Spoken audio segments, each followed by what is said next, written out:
Welcome back. I'm Max Bergman, director of the Stewart Center and Europe, Russia, Eurasia program at CSIS. And I'm Maria Snegovaya, senior fellow for Russia and Eurasia. And you're listening to Russian Roulette, a podcast discussing all things Russia and Eurasia from the Center for Strategic International Studies.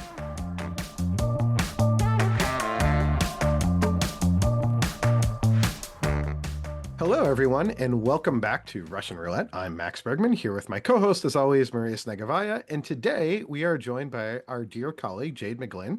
Jade is a research fellow in the War Studies Department at King's College London. Additionally, she is the author of Russia's War from Polity Press in 2023, which examines domestic popular approval for Russia's ongoing aggression against Ukraine. And she's also the author of the book Memory Makers, The Politics of the Past in Putin's Russia from Bloomsbury, also in 2023. She was very busy that year in getting books out, or probably the year before, in how book publishing works. In that book details how the Russian state and society have used history to create a unifying national identity. Most importantly, though, Jade is a non-resident senior associate with us here at CSIS in our Europe, Russia, and Eurasia program. And we're thrilled to have her back on the pod. Jade, thanks so much for joining us. Thank you for having me. Now, we're having you back, Jade, not just because you're an expert in all things Russia and what's happening in the war in Ukraine, but we're here to discuss your latest report for CSIS titled Thresholds of Survival, The Resistance in Occupied Ukraine. It's out now at csis.org. We're going to put a link to the show notes. And this paper is really a sequel. It follows on the previous research you have also done for CSIS, examining the state of the resistance against Russian forces, against Russia in occupied Ukraine. That last report was back in the summer of 2024. Now that we're about a year and a half later, a lot has changed or not. And that's what we're going to sort of discuss today. So Jade, let's start with an overview of your findings. What are your main takeaways in your paper, and what is how would you characterize resistance right now in occupied Ukraine? So in terms of the key findings, I think the most important one is that resistance persists, but it's really changed. And without wanting to sort of anticipate any future questions, that is one of the core reasons why I wanted to write a follow-up, because if previously certain forms, let's say in 2022 and even into 2023, to a certain amount, some forms, particularly public forms of resistance, were still possible. In 2024, 2025, they become close to suicidal, except in a few cases. So really what we've seen in terms of changes in the resistance can't be decoupled from the changes we've seen in the occupation model, which has become and it was already quite an extreme model, quite an extreme regime. It's become, been a real development in terms of forms as well as scale of surveillance. There's been Kiriyenko's influence has only grown, as it seems to grow in absolutely every field, but it's also grown in the occupied territories.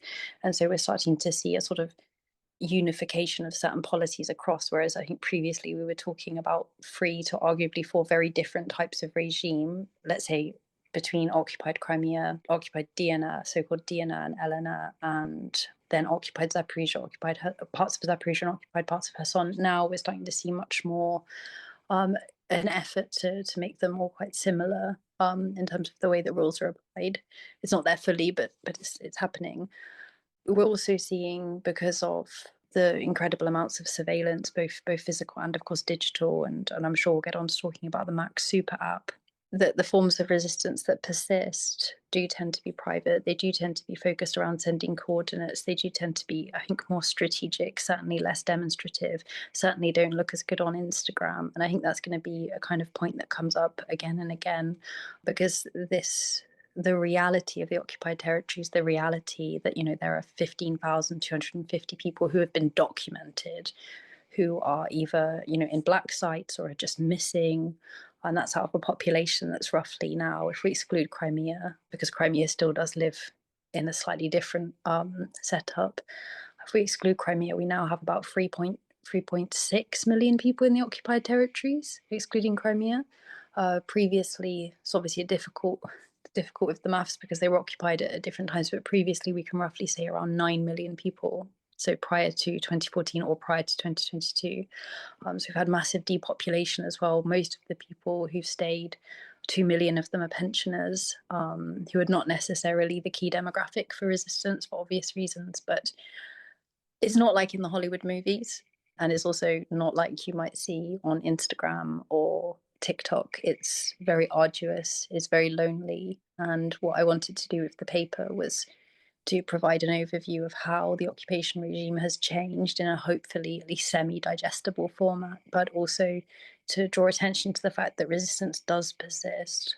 Because to me, I find it quite remarkable that it does, and I think I suppose to bring some visibility to it, but in a realistic way. That doesn't try to over romanticize it, and also that doesn't try to kind of package it or brand it, because it feels, I think it's quite like a unique, without wanting to, you always have to be careful not to sort of fall in love with your research subject. But I think it is quite a remarkable and an unusual type of courage to perform resistance under such conditions. And I think that at the very least, it's a human interest story, and one that deserves to be a part of discussions of the war, and yet so rarely is.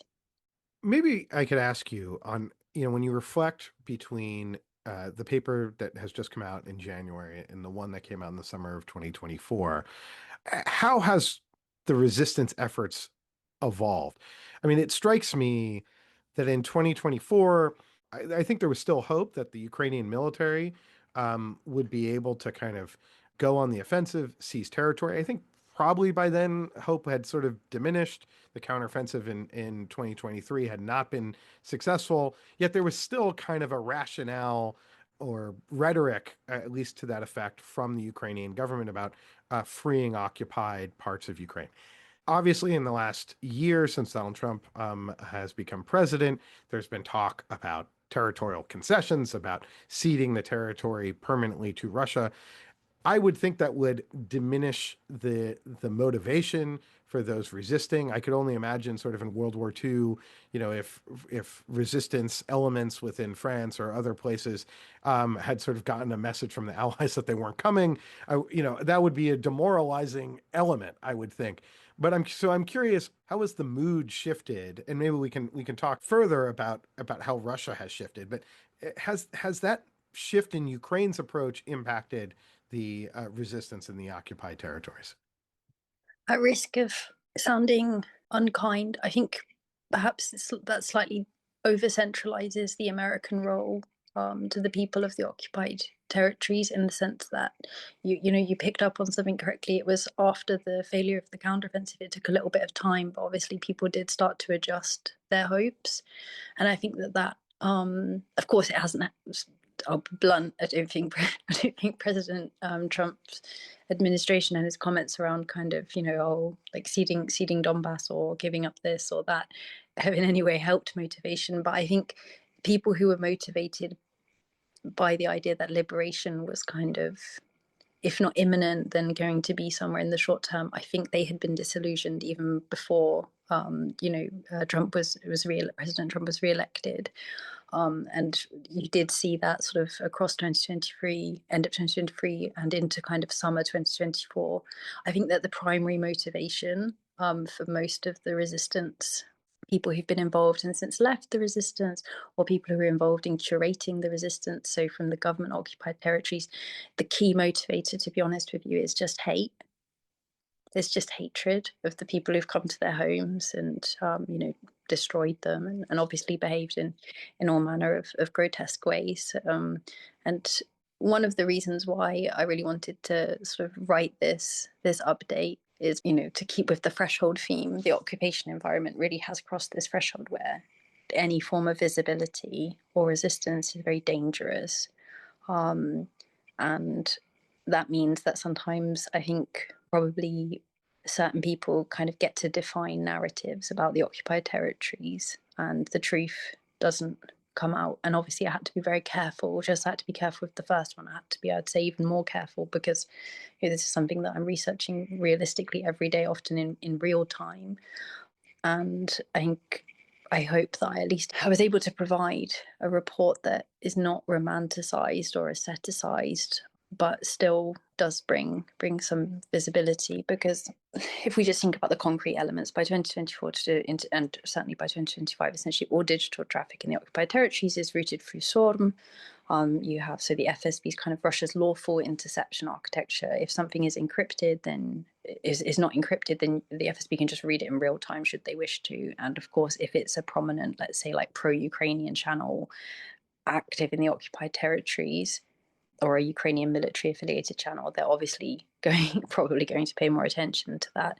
You also have kind of other more sort of intelligence led, but they look civilian networks. Like there's these Smersh style, they're called Smersh, after the Soviet death to spies, sort of spy grouping or counter reconnaissance grouping, and they're like these telegram ecosystems that exist and sort of scrape and find any sort of Ukrainian who lives in the occupied territories who might be posting or might have posted and something pro-Ukrainian in the last few years, so since occupation. And it's not uncommon for people to just disappear over such things, and then to re-emerge in a couple of years and to be sentenced to 10 or 15 years for treason.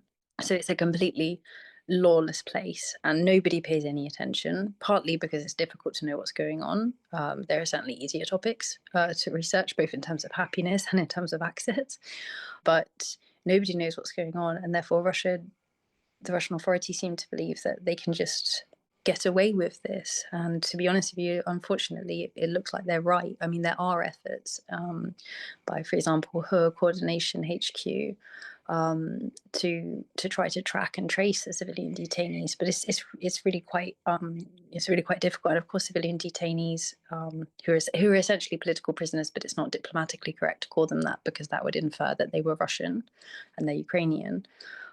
It's not quite as an engaging a topic as children, because of course children is always more of an emotional topic, but I hope as well to have drawn attention to their plight, because you can't just keep 15,250 people in black sites. I mean, 42 of these sites, according to the UN, are just disused garages or like basements. I mean, it feels like it should at least be spoken about.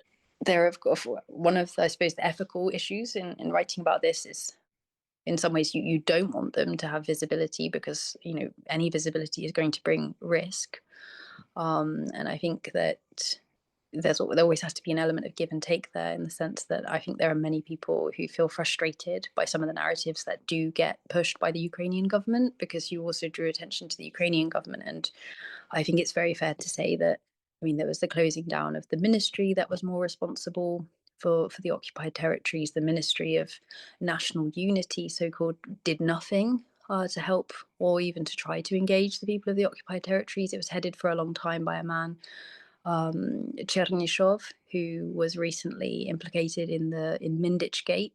So I don't know if the people of the occupied territories, if perhaps they tried to steal from Ukraine's energy system, perhaps you might have seen them as more worthy of attention. But I think that the people of the occupied territories have been let down by the Ukrainian government often. I think they've been ignored often in the West, and I think they've been left out of a conversation in a way that is, on a human level, to me quite baffling, because it's at the very least a very interesting story. Obviously, on a moral level, well, I mean, there are lots of stories that are morally worthy of our attention, and there are lots of stories morally worthy of my attention that I don't pay much attention to, so I won't get into that.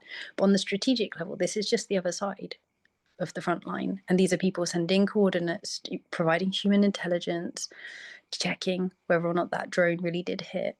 And I think they're a pretty integral part of, stopping logistics. Like, there's a reason that we see all of this, blowing up of different systems on the railways, particularly the Zaporizhia line, because it slows down the logistics. Like, they deserve some recognition, even if it can't be individualized for very obvious reasons.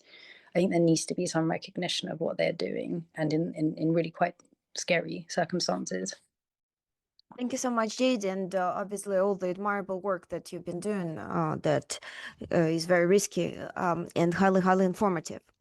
I wanted to follow up a little bit on the key the key change that you flagged in your paper, talking about this Kiriyenko's new impulse model and ways in which it's different from what we've seen before in Crimea, in Donbass, ways in which it actually parallels previous trends, the economic and demographic controls in particular that you cover, if you could provide more detail, and also how effective you think Russia's demographic engineering could be in changing the social reality on the ground in light of the issues that you flagged before, and perhaps like lack of responsiveness in sometimes on the side of the Ukrainian government? Big questions. If I start with the sort of the general environment, so just to give a very, very quick overview, obviously Crimea has its own path because it was, according to Russian law, it was, immediately taken in and made part of the Russian Federation. And so many things sort of happened much quicker in Crimea as opposed to the parts of Donbass that were occupied after 2014, which were pretty lawless, to be honest. I mean, I think you could describe it as kind of gangster-led. Obviously, Russia ultimately was in control. I don't think there's any doubt about that. And there's plenty of evidence, but it wasn't, and still now does have, let's say, slightly more autonomy. It's slightly less controlled than occupied parts of Zaporizhia and occupied parts of Kherson, where there's really quite even fewer things are possible. And there are some pluses to that for occupied Zaporizhia, parts of occupied Zaporizhia and occupied Kherson. Well, not pluses, but there are efforts to try to meet some of the very bare and basic social needs in occupied parts of Zaporizhia and occupied parts of Kherson, because they understand that the population is very much not loyal and that they need to, manage them. In occupied Donetsk, in particular, is where you tend to see the most unhappiness in terms of both the infrastructure situation, the economic situation. So there are still, inevitable differences. Kirilenko's sovereign management approach has tried to sort of normalize the occupation, the sense of, Russia's here forever. It's always been here. There was that weird blip when Ukraine was here, but, let none of us talk about that. And of course, to manufacture a sense of sovereignty, to manufacture a sense of legitimacy, which clearly they don't have any of. Even among, some people who would have been described as zhduni, so people who wait, or people who are waiting for the Russians. I think it's fair to say that many of them were perhaps disappointed with the reality.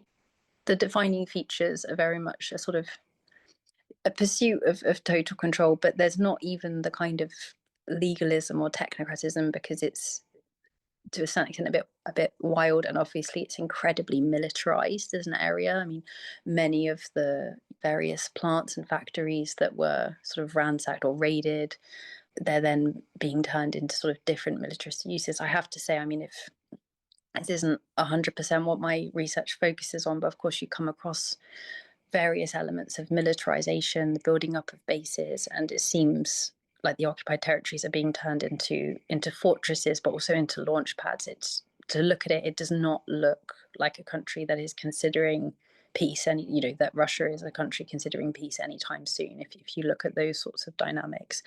To return to the more demographic questions, passportization is essentially complete now. So passportization is the forcing people to take Russian passports. I mean, access to healthcare, to property, to employment, to schooling had long been tied to passportization.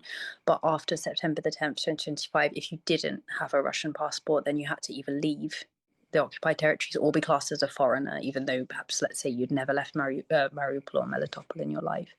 At the same point, you have huge levels of kind of ideological re-engineering, much of which we see in Russia itself, to be honest, in terms of the new advisors to head teachers or principals in American English who explain, who check that the schools and the pupils are doing enough patriotic education, much of it very militaristic.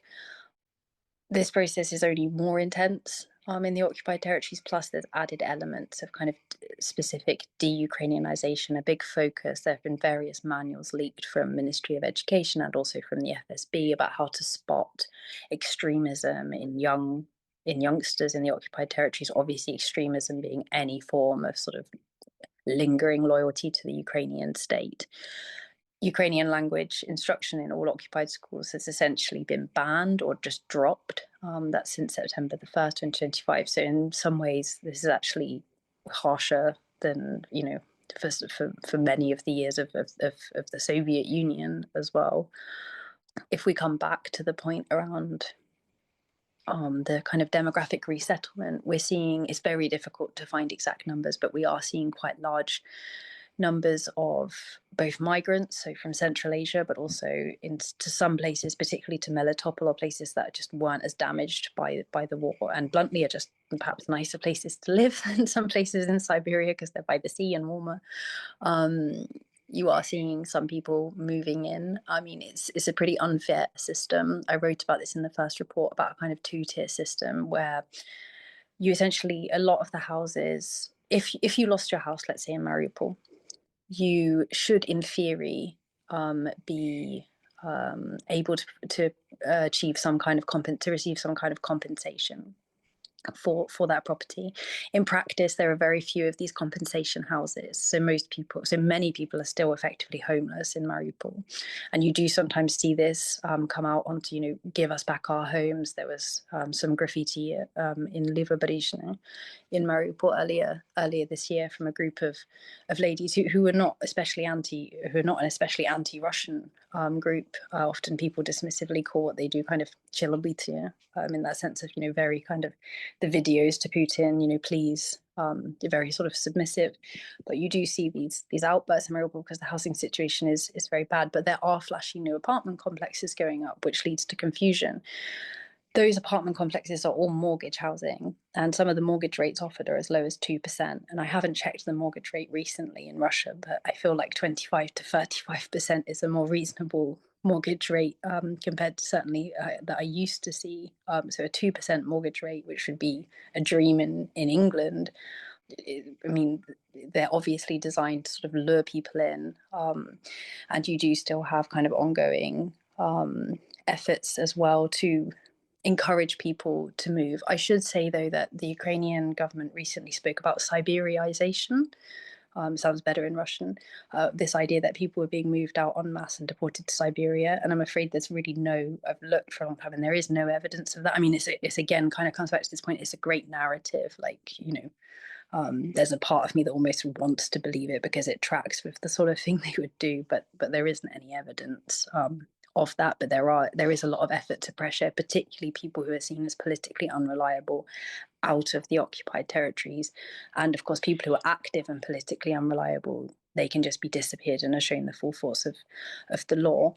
So I think that a bit like in Russia itself, although of course the repression has played a huge role, particularly at the start, I think that for many people, it's going to be just the extreme fear and just the needing to get on with your life, the needing to survive. I mean, in parts of Donetsk and Mariupol, you get water once every 3 days. It's very difficult to wake up and start, examining to what extent you really feel Russian or you really feel Ukrainian if you just don't know how you're going to get water to kind of bathe your baby, right?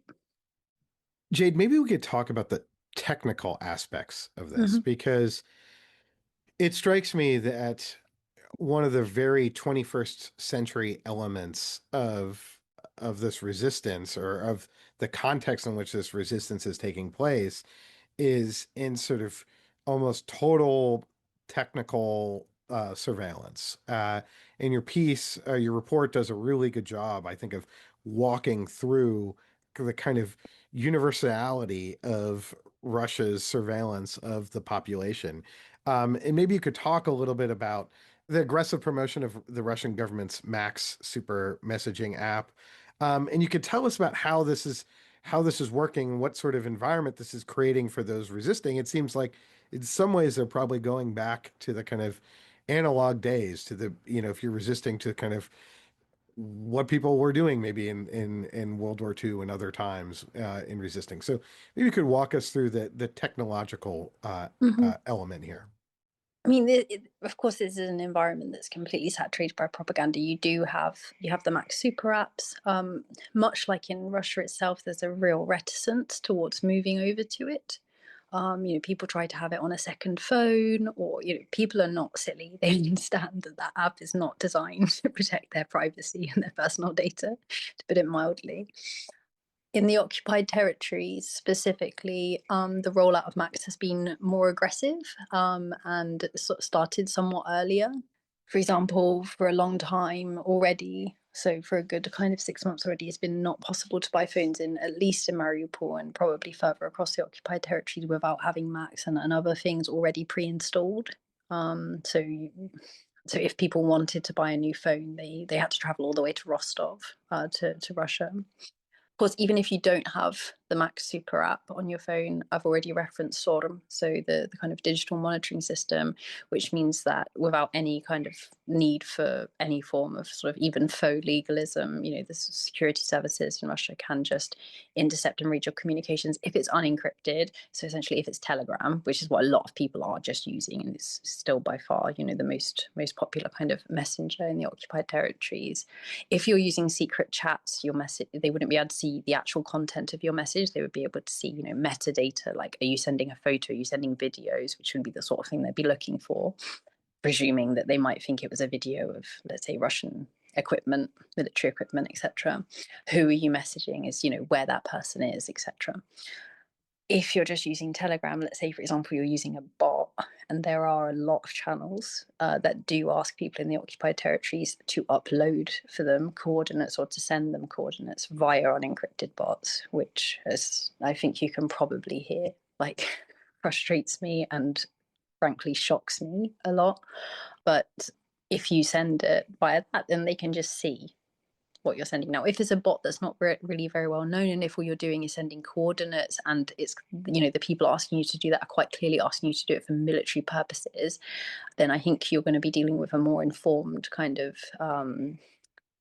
cyber literate person who would be able to take the measures to avoid that. I think where I worry is when sometimes it's not clearly military, where it might be encouraging people to just upload kind of non-military things, but things that Russia, everybody can read, including an English translation.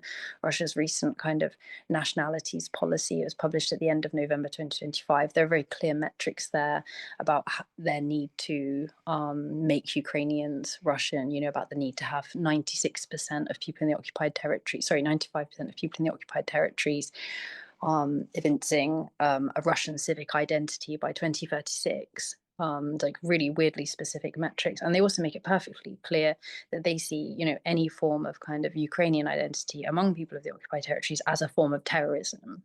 So even if we might see, okay, we're sending a nice sort of photo of yourself in Ukrainian colors from somewhere like Yalta or occupied Melitopol, that's a nice thing to do, and that's nice and non-violent. The Russians will not see it that way, and we have to be cognizant of the atmosphere in which people are being asked to do certain things. So I think it's not even just about understanding the levels of surveillance, which are extreme, and not just digital either. I mean, there are numerous checkpoints, particularly as you get into Zaporizhia, occupied Zaporizhia, and closer to the front line. You have roving teams who have all, who go around checking if there are any phones that are active that are not registered, because in order to buy a SIM now, a SIM has to be linked to your Russian passport, and there also has to be video footage of you buying the SIM. To my understanding, that's also the same in Russia. Recently in Donetsk, Phoenix cut off about 30% of users. So Phoenix is the pretty illegal, I think, mobile network carrier that exists in occupied Donetsk, and which seems, according to Telegram, to not work a good 70% of the time anyway. But nevertheless, they cut off, I think, 30% of people who hadn't updated their phones, to be linked to a Russian passport. So they are trying to sort of crack down. It's a place where I think for resistance actors, it must feel incredibly lonely. And as you mentioned, and as I discussed in the paper, there is naturally a shift back to analog forms. People can still talk. You can still use VPNs. The Russians try to make that harder, particularly in areas closer to the front line. There's been a massive crackdown on VPNs recently as Zaporizhia, according to, let's say, people close to Ukrainian special forces. In other areas like Luhansk, where it's not so sensitive in terms of the front line, that there's less focus on elements like this. Though it's not to say that they can't, kind of rear up again at different points. But there's no real way around it. You have to be aware of it, but ultimately, if you want to get coordinates and images and messages to the other side, you are going to have to use digital forms. And I think it's just about encouraging, to a certain extent, you can try to encourage cyber literacy, but if Telegram's the only real app that works, people are going to use it. I mean, if it's Telegram or Max, you're going to go with Telegram. I think much more important is to make sure that the people who are trying to communicate with people in the occupied territories are themselves cyber literate and not and context and literate in the context of the occupied territories, because you could know a lot about cyber and it would just not be relevant because the FSB have all of these powers that you aren't aware that they have, or just resources that you wouldn't expect them to have, for example. Because otherwise you do end up in a position where ultimately people in the occupied territories are being exploited by people who aren't doing that intentionally, but just because of their lack of contextual knowledge that happens. Okay, thank you very much. Another question that we have about the paper is the interesting patterns of variation in resistance. For example, you provide data on different kinds of attacks and sabotage, and especially their geographic distribution. Maybe you can clarify as to what are the factors explaining this variation across various occupied regions of Ukraine? I should be careful and say, I mean, the figures are a bit provisional because they're based on publicly available reporting, and even if somebody in the Ukrainian military was silly enough to give me, or indeed themselves had, because the resistance in Ukraine is managed in a very chaotic, ad hoc and Ukrainian fashion, but even if they were kind of silly enough to give them to me, clearly I wouldn't be allowed to publish them. So these are just from publicly available reporting that we've kind of cross-checked and used my research assistant for this particular element, Ilya, that we've kind of tried to cross-check.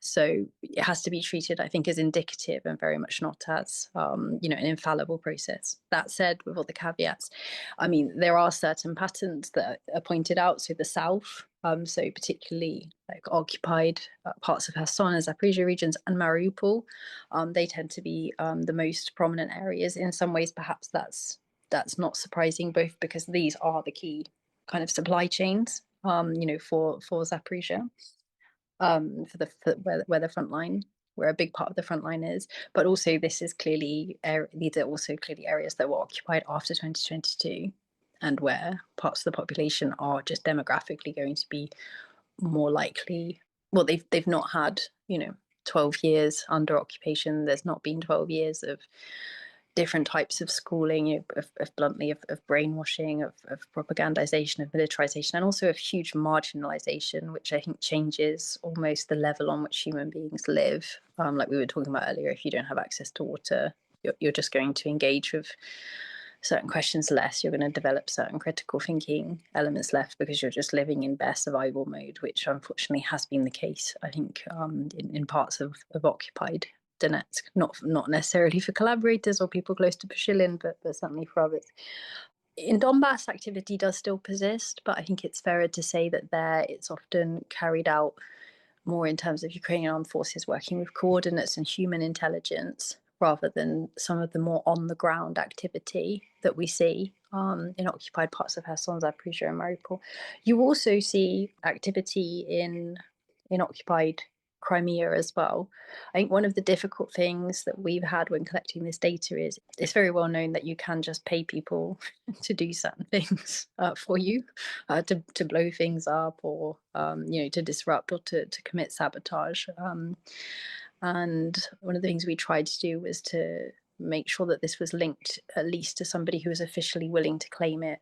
But it still is it's a very difficult process, and certainly even over time, there were groups who perhaps were legitimate at the start, but then they maybe get a little bit of fame, and then some of the claims start becoming more bombastic. And it's not purely from a research kind of ethics, though of course that's an important point of view that I want to be careful of that. It's also because, I mean, one of the elements that really comes out is, of course, people in the occupied territories are living under huge amounts of propaganda from the Russian side, and often actually, it's not as, some of the propaganda is ridiculous, like the official narratives, the official channels linked with, let's say, the kind of the Gauleiters or the collaborator officials. But there's also local channels which are a little bit more reasonable and kind of have to try to sort of in some way cohere or correspond to the reality on the ground, and then to manipulate that reality or to find the best way to frame it in the most kind of pro-Kremlin way. They have those huge amounts of propaganda, and unfortunately fortunately, there are a number of excellent Ukrainians themselves, often from the occupied territories, a number of excellent Ukrainian like news outlets and investigative journalists who are communicating. But I would say broadly from the Ukrainian government itself, often, or from the military, often you do get similarly unbelievable and propagandistic narratives being pushed towards them that have, very much focused on these ideas that, another kind of, well, I exaggerate obviously for effect, but another 12 FSB agents have been taken out today in occupied Tokmak. Well, they just clearly haven't, and of course anybody living in Tokmak or wherever knows that this hasn't happened. And to come back to the Siberiaization point that I made earlier, it's important because it reduces credibility and trust in Ukraine among Ukrainians still living in the occupied territories. People living in occupied Kherson, they know that that's not happening. They know that people aren't being deported to Siberia. So it's confusing to them why people would say that, and it makes them feel even more alienated. And I think of all the things that don't need to happen, the pro-Ukrainian citizens of the occupied territories should not be being made to feel more alienated by the communications.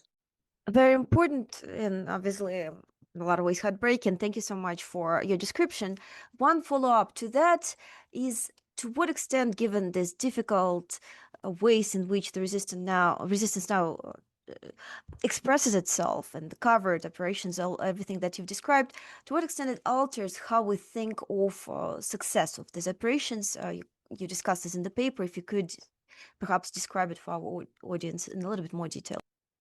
No, of course. I think it's an important question because people often ask me, okay, but what impact does it have? And I think it's better to talk about the impact in more qualitative terms. So in the paper, and often in answer to that question, I always use the example of Artem Timofeyev, who is a man from Donetsk, originally from Donetsk, who went back into occupation. He took a Russian passport. He set up a company that hired out lorries, trucks, I think in American English, like large, yeah. And he did all of that so that he could move freely and coordinate the logistics and indeed provide said lorries/trucks for Operation Spiderweb. And on the day before, he crossed the border from Russia, and in the happiest way possible for a citizen from the occupied territories, has not been seen again, and hopefully will not be seen again until it's safe for him to be seen again. So I think it's less about the visibility or, God forbid, the number of followers or some other kind of nonsense that a network might have, and actually the extent to which they're able to remain an important and effective part of the Ukrainian military effort. Because without wanting to sound kind of cynical and jaded by the war, I'm afraid I am rather cynical about the idea of non-violent resistance in such a war. I just don't, in the case of the occupied territories, I just think it's kind of a manipulative term because ultimately everything leads to violence.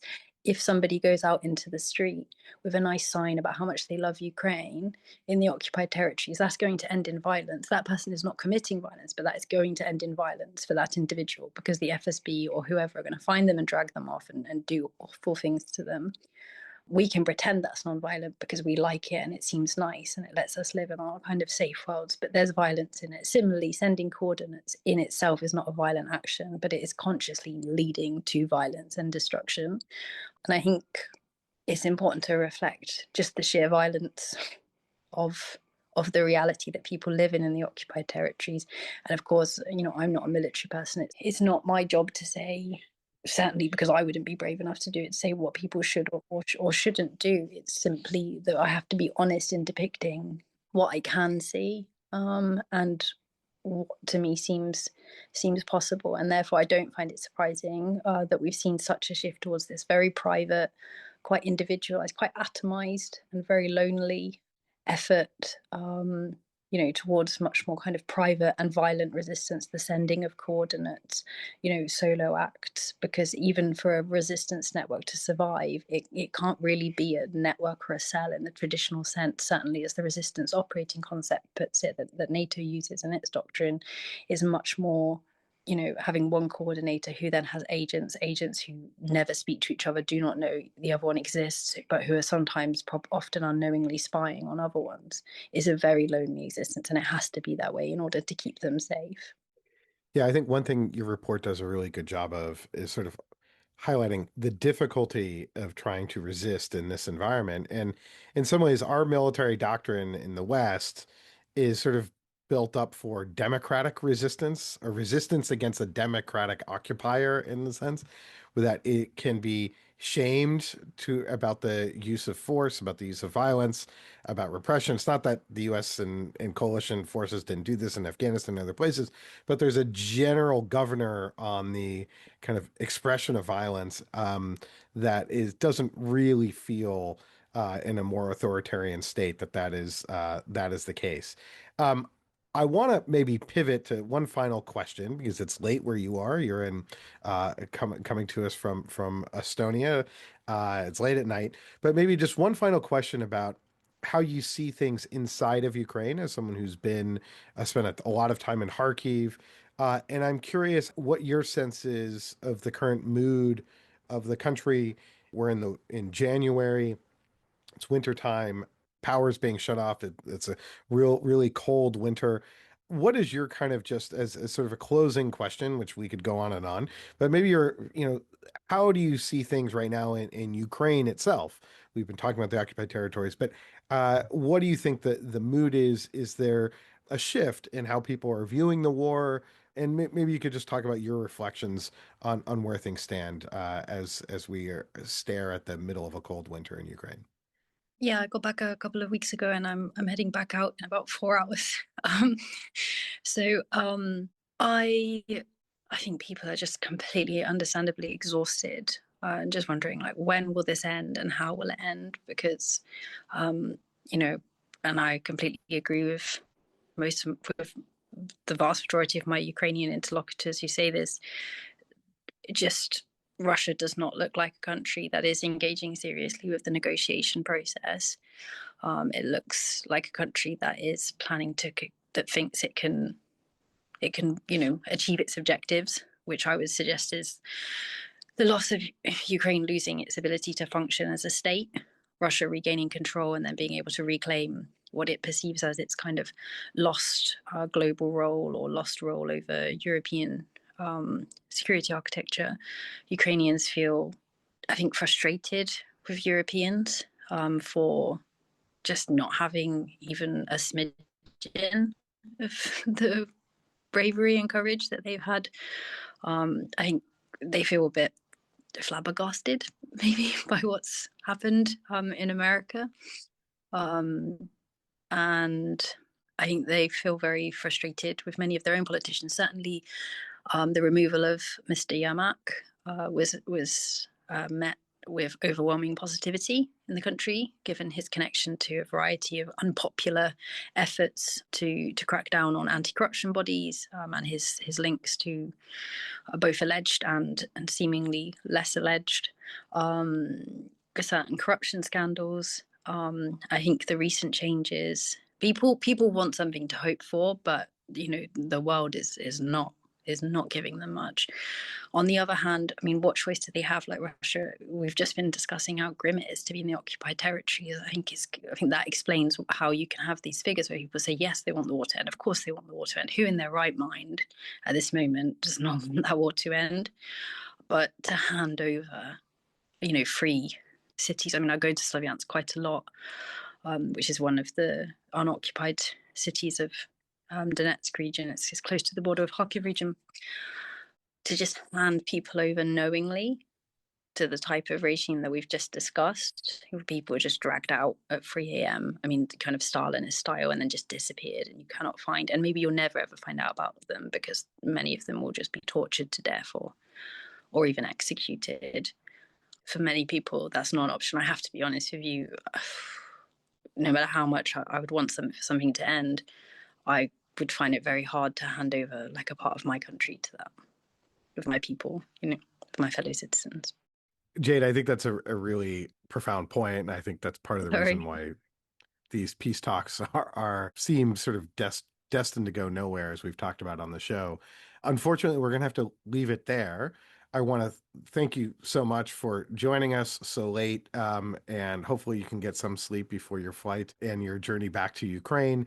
Be sure to check out Jade's paper, It's titled Thresholds of Survival, the Resistance in Occupied Ukraine. It's out now at csis.org.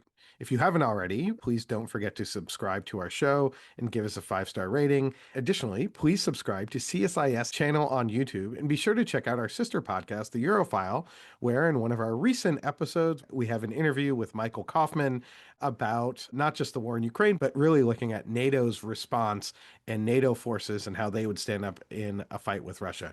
So please check that out, and you can find the Europhile wherever you get your podcasts. And we will see you next time on Russian Roulette.